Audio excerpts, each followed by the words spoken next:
جمعية الدعوة والإرشاد وتوعية الجاليات بمحافظة بدر।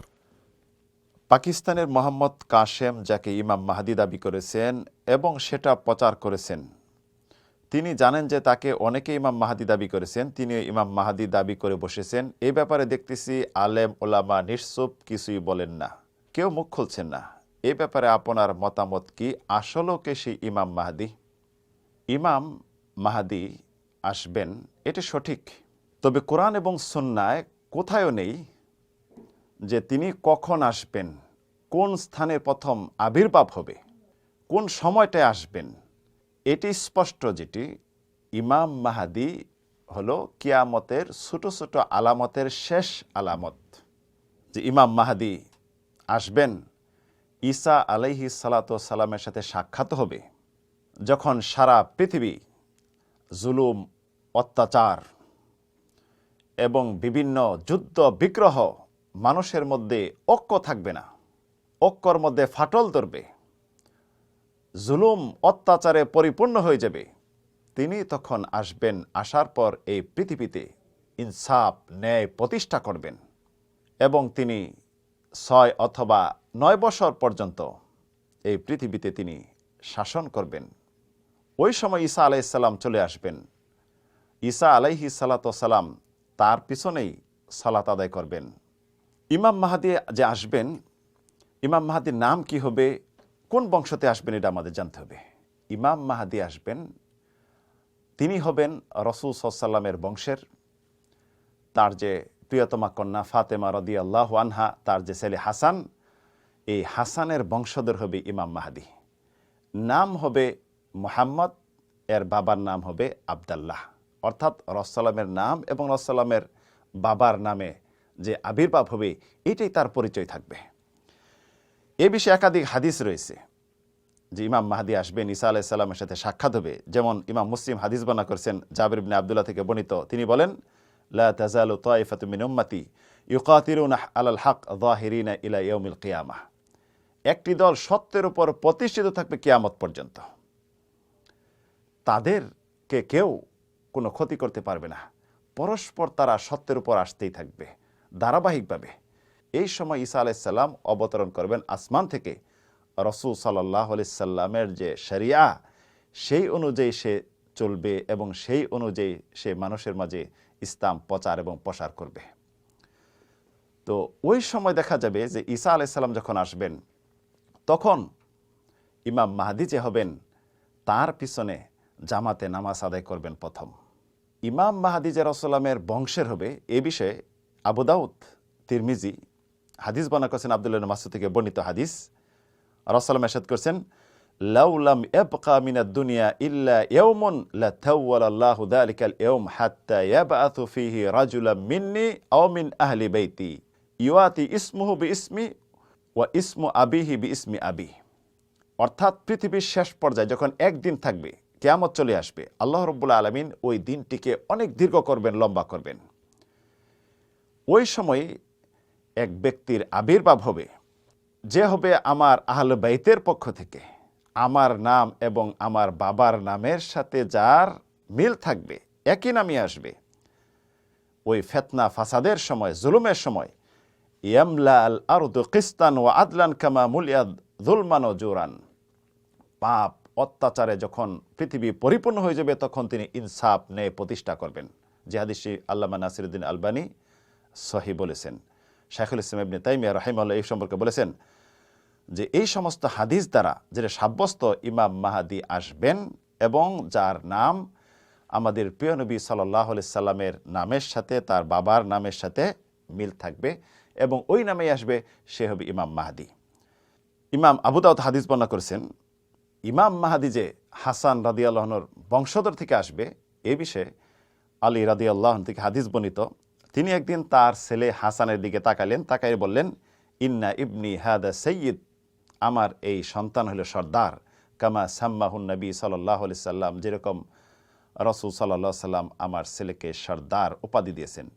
ওয়া সায়াখরুজু মিন সুলবিহি রাজুলুন ইসাম্মা বিইসমি নবিয়িকুম, তার বংশধর থেকে একজন ব্যক্তি আসবে যেটি তোমাদের নবীর নামে নবীর পরিচয় আসবে, নবীর নাম এবং তার বাবার নামে আসবে।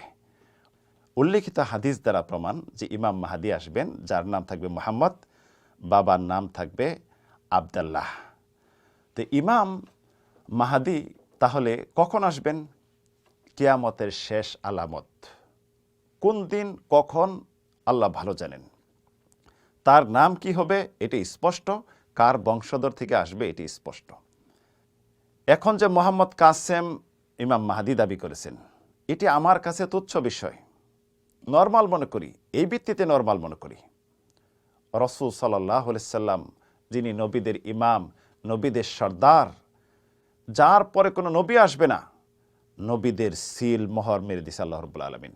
আমাদের প্রিয় নবী সাল্লাল্লাহু আলাইহি সাল্লামের আবির্ভাবের পর সিল মোহর মেরে দিয়েছেন। আর কোনো নবী আসবেন না। কোরআনে কারিমে এই বিষয়ে একাধিক আয়াত রয়েছে।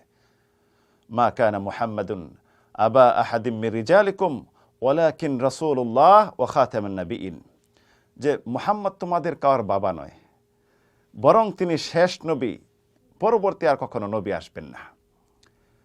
রাসূল সাল্লাম ভবিষ্যৎবাণী করে গিয়েছেন যে ৩০ জন দাজ্জাল আসবে। একটা তো মেন দাজ্জাল, তাদের অনুসারী হবে আরো ২৯ জন, প্রত্যেকে নবী দাবি করবে, বলবে আমি নবী। যেমন রাসূল বলেছেন, ওয়া ইন্নাহু সায়াকুনু ফি উম্মতি কাযাবুনা ৩০ কুল্লুহুম ইয়াজামু আন্নাহু নবী। আমার উম্মতের মাঝে ৩০ জন মিথ্যুক আসবে, প্রত্যেকে দাবি করবে আমি নবী। ইয়াকযিবু আলাল্লাহি রাসূলিহি, আল্লাহ এবং তার রাসূলের উপর মিথ্যা বলবে, নবী দাবি করে বসবে।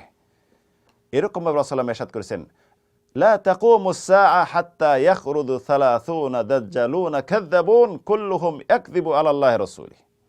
কিয়ামত আসার পূর্বে ৩০ জনের অধিক নবী দাবি করবে, প্রত্যেকে মিথ্যুক, মিথ্যাবাদী। দেখা গেছে রাসূলের অসুস্থতার সময়ও নবী দাবি করে বসে আছে। মুসাইলামাতু কাযযাব, এরকমভাবে আসওয়াদ আল আনাসি। মৃত্যুর পরে অনেকে নবী দাবি করেছে, যেমন তুলাইহা আল খুয়াইলাদ বিন নওফাল আসাদি, মুখতার বিন ওবাইদা সাকাফি এবং তার বোন, তার বাবা, এমনভাবে হারিস ইবনে সাঈদ, ইসাক ইবনে আল আখরাস, অনেকে নবী দাবি করে বসছে। শের যে নবী দাবি করেছে আমরা সকলেই জানি, সেটি হলো গোলাম মির্জা আহমদ কাদিয়ানি, যার জন্ম 13 ফেব্রুয়ারি 1835 খ্রিস্টাব্দ ইন্ডিয়ায় কাদিয়ান শহরে। সে প্রথম 1889 সালে নিজে দাবি করলো যে আমি মাসিহ ঈসা দাবি করে বসে রইল। পরবর্তী সে বলল আমি ইমাম মাহাদি। শেষ পর্যন্ত তার মৃত্যু হয় 1908 সালে। সেই পর্যন্ত সে ইমাম মাহাদি দাবি করে বসে আছে এবং নবীও দাবি করত। শেষ মৃত্যু কেটে এটি হলো গোলাম মির্জা আহমদ কাদিয়ানি। তারপরেও ইন্ডিয়াতে বলেন, বাংলাদেশে বলেন, আরও যুগ যুগ থেকেই কেউ বলছেন আমি ইমাম মাহাদি সেনাপতি, ইমাম মাহাদি। তো এই সব হলো মিথ্যুক। এই মিথ্যার প্রশ্রয় কারা দিয়েছে? যত নবী এবং ভণ্ডামি, ইমাম মাহাদি আরও যে কিছু দাবি করতেছে, এর প্রশ্রয় কারা দেয়? আমরা প্রশ্রয় দেই। এই জন্য আমরা দায়ী। কেন দায়ী? আমরা দেখা যায় খুব সোশ্যাল মিডিয়া প্রচার প্রসার করি। যেটি বেশি প্রচার প্রসার হবে সেটি দেখবেন মানুষের মধ্যে ছড়বে বেশি এবং তার ভক্ত বাড়বে। তাই এই সমস্ত ভণ্ড প্রতারক যারা আসবে তাদের বিষয়ে কথা না বলে নিশ্চুপ থাকা, এই জন্য আমি ভালো মনে করি। সোশ্যাল মিডিয়ার যুগ। আজকে আপনি একটি কথা বললেন, সারা বিশ্বে প্রচার হয়ে গেল, মানুষ মনে করবে যে আসলেও কিন্তু সে সঠিক। যার জন্য দেখা যায় প্রতারক চক্র, ভণ্ড চক্র আমাদের মাঝে বৃদ্ধি পাচ্ছে। আল্লাহ আমাদের সবাইকে হেদায়েত দান করে, সঠিক বুঝ দান করেন। অতি আক্ষেপের বিষয়, দেখা যাচ্ছে কিছু সহি মানহাজের আলেম সহি মানহাজের দাবি করে, তারপরেও তারা বলে দিচ্ছে নিশ্চিতভাবে ইমাম মাহাদি চলে আসছেন, যে কোনো দিন আবির্ভাব হয়ে যাবেন, পৃথিবীতে আছেন, জন্ম হয়ে গেছে। এই ওহিটা তাকে কে করলো? ওহির দরজা বন্ধ। জিব্রাইল আর আসবেন না। জিব্রাইল যখন পৃথিবীতে আসবেন না, জিব্রাইল একমাত্র নবীরদের কাছে ওহি করে, যার কাছে ওহি করে সে হলেন নবী। আর নবী আসবে না, তাহলে শয়তান ছাড়া কেউ তাকে ওহি করে? হঠাৎ করে ঘুম থেকে জাগ্রত হয়ে বলে আমি স্বপ্নে দেখছি ইমাম মাহাদি চলে আসছে, আবার সহিহ আকীদাও দাবি করে। এই সমস্ত উলামাদের থেকে সতর্ক সাবধান থাকবেন। এরা হলে উলামা সু, এরা ভালো নয়। এরাই এই সমস্ত প্রতারকদের আশ্রয় প্রশ্রয় দিচ্ছে। ইমাম মাহাদি সম্পর্কে সারসংক্ষেপ কথা বলবো যে ইমাম মাহাদি আসবেন, কিয়ামতের শেষ আলামত। কোন দিন আসবেন জানা নেই, তবে তার নাম হবে মুহাম্মদ, বাবার নাম হবে আবদুল্লাহ, এবং এটি হবে কিয়ামতের শেষ পর্যায়ে। ঈসা আলাইহিস সালাম সাক্ষাৎ করবেন, পরবর্তী ঈসা আলাইহিস সালাম আসবেন, দাজ্জালকে হত্যা করবে, পরবর্তী কিয়ামত প্রতিষ্ঠিত হবে। আরেকটি বিষয় হলো যে রাসূলুল্লাহ বলেছেন লা তাযালু তায়ফাতুম মিন উম্মতি ইয়াকাতিলুনা আলাল হক যাহিরিনা ইলা ইয়াউমিল কিয়ামাহ, যে আমার উম্মতের মাঝে একটি দল কিয়ামত পর্যন্ত সত্যের উপর প্রতিষ্ঠিত থাকবে, সালফে সালিহিনের মানহাজের উপর প্রতিষ্ঠিত থাকবে। তারা যদিও সংখ্যায় কম, তাদেরকে কেউ কোনো ক্ষতি করতে পারবে না, তাদের অগ্রগতিতে কেউ বাধা দিতে পারবে না।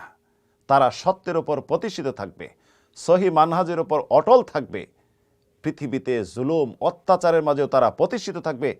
পরস্পর এই দল আসতেই থাকবে কিয়ামত পর্যন্ত। যেই পর্যন্ত কিয়ামত প্রতিষ্ঠিত না হবে, তারাই হলো সত্যিকারতে সহি মানহাজের, সালফে সালিনের মানহাজের, তারাই হলো আহলুল হক, এবং তারাই হলো আত-তায়েফা মানসুরা, অর্থাৎ মুক্তিপ্রাপ্ত দল, তারাই হলো জান্নাতি দল মূলত। প্রিয় বন্ধুগণ, সর্বশেষ কথা বলবো যে ইমাম মাহাদি বা উমুক উমুক দাবি করতে পারে, এটি বিশ্বাস করবেন না। সব হলো প্রতারক, এবং এই প্রতারকদের জন্য আল্লাহ রাব্বুল আলামিনের কাছে শাস্তি কামনা করবেন এবং দোয়া করবেন আল্লাহ যেন আমাদের সত্যের উপর, হকের উপর অটুট রাখেন এবং অটল রাখেন।